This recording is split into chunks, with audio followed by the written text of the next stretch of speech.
Yeah, hi, good morning. Day two now here on my restoration work on this bench here. So, yesterday, so I kind of like sanded down all the top sides, so pretty much. So, as you see here, so we also went to the shop and got that paint with the primer. So I'm just using like a basic primer here for interior and exterior use, and this is a gray because it's gonna work well to put on here, because this is actually the paint we're gonna put on. So here, garden paint, Rust-Oleum, so really good, very happy with this product. Fantastic for outdoor furniture. So, and that is a Brumwell finish. So, and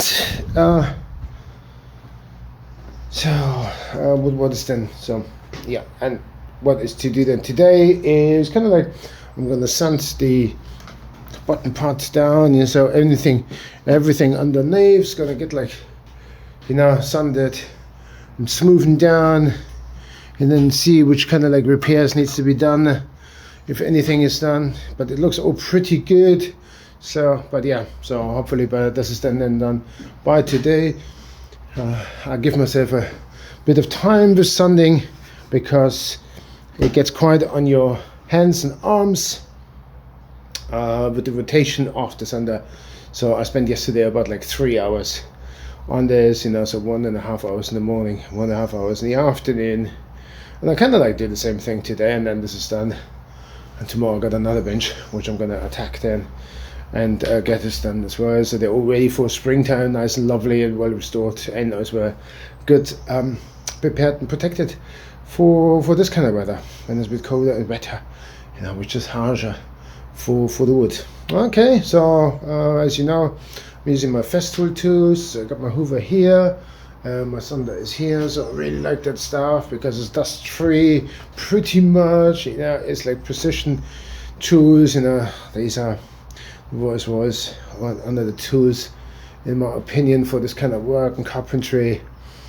And yeah, so the heat gun is not necessary on that kind of like work. Is water-based paint. It doesn't really have much effect on that.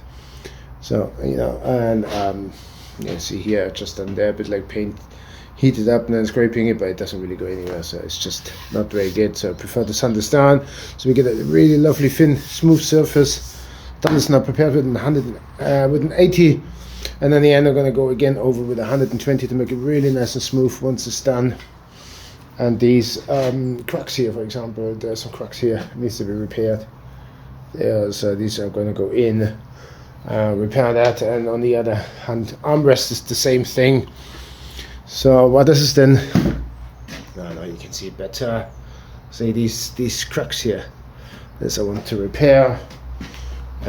That here as well I want to repair. So, and it looks like everything else seems to be okay, so quite good in condition, so I don't really need to take these planks off to go deeper to the paint, because we're kind of like painting it back onto that color which you just seen on the can, and that kind of works with the rest. And so just lovely priming, and then the 2 coats and that, and then this should be finished. But this is all coming, so probably in the next week. Right, so let me get going with some more sanding, and then when I'm done I'll show you the finish. Cool, there you go.